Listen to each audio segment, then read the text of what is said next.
Hey guys, what's going on? So this is your draft promo breakdown.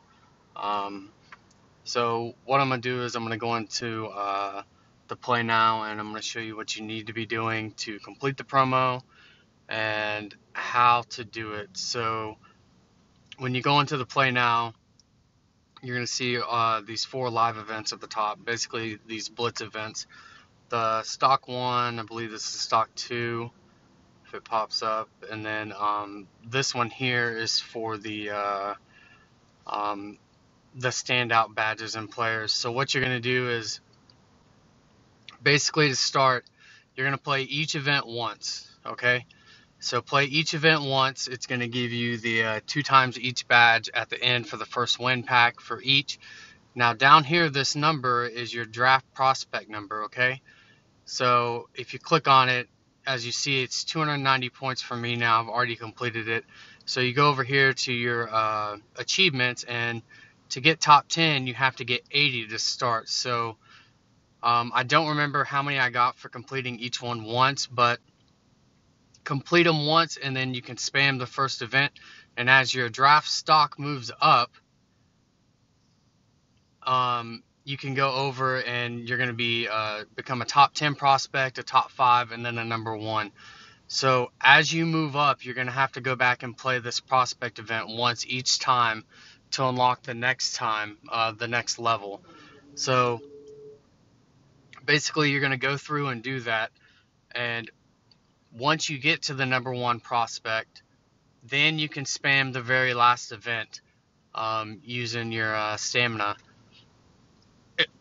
And what that's going to do is that's going to give you a second to third round pick every single time. And if you go into your sets, so for a, let's see, so for a number 1 pick, those second to third round badges, you're going to need those. And this is coming from the very last prospect event. When you become number 1, you're going to get a second to third round every time you complete it, okay?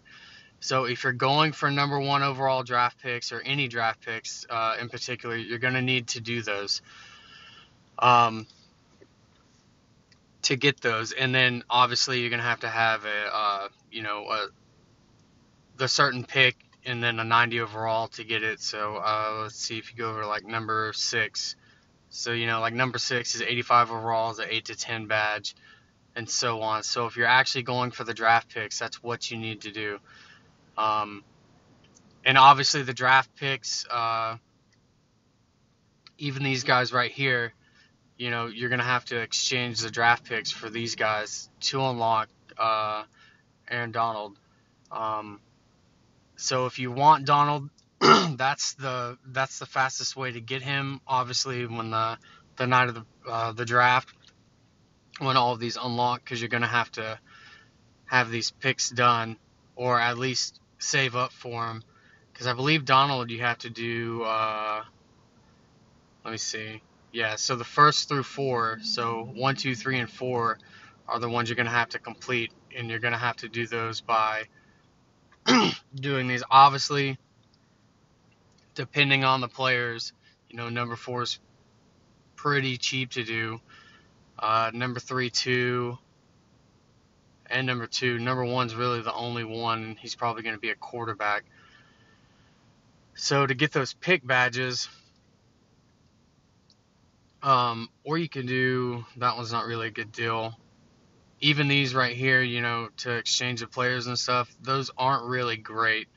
And these right here, 8 to 10 pick, man, that's not very good. What does this one give? Trade in, neighbor, no, that one sucks. So, I mean, none of these are really great. You're just going to have to try to get lucky and try to pull one of these picks. And I'm sure the night of the draft, they might come out with some exchange set to get higher draft cards, or they might make them auctionable. That's another way too.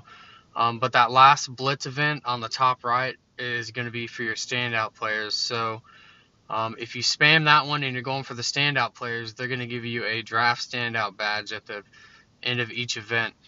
So depending on if you want one of those, for team power, or you like the player or whatever. That's the very last one on the top right. So what I did is I bought the starter pack. It was a pretty good pack. I got two 90 pluses in it. I'm not sure if that's guaranteed, but I did on both accounts. And then down at the bottom, I used up all my saved elites for stamina, and then obviously I went back in and I spammed the top event. Played each event once, and then I spammed the top one to get my draft points up. And then, once you get up all the way to the number one, I'm halfway through that one. I think I've done it like 17 times, so I do it 3 more, and I'll basically have it locked out. I'm just waiting for my stamina to regen from that. But what I'm doing basically is I'm going to go through, as of now, I'll try to get Donald later if I can, but I think I'm going to go ahead and at least put players into the sets for the draft masters, just to get Zeke. Not a terrible card, again, but, power, I can select the scheme, put him on my team, just for the scheme. Or I might just hoard everything until Donald comes out and see what they do for the night of the draft. But that's the way I'm doing it as of now. So if I was you, I would just go through, spam it, get to the number one prospect, and then save everything for the night of the draft, and then see where that leaves you. As far as badges, there's unless they have to either make them auctionable or do a trade-in set to get higher draft picks or something like that. There's got to be a way to get the 1 through 4, unless nobody's going to be able to complete Donald unless they get lucky. So go through, spam everything, keep hoarding it, and then wait for the draft, see what they come out with, and then use your stuff to go whichever route you're going to go, whether that's Zeke or Donald. But I would save your stuff and just see what they come out with, just in case.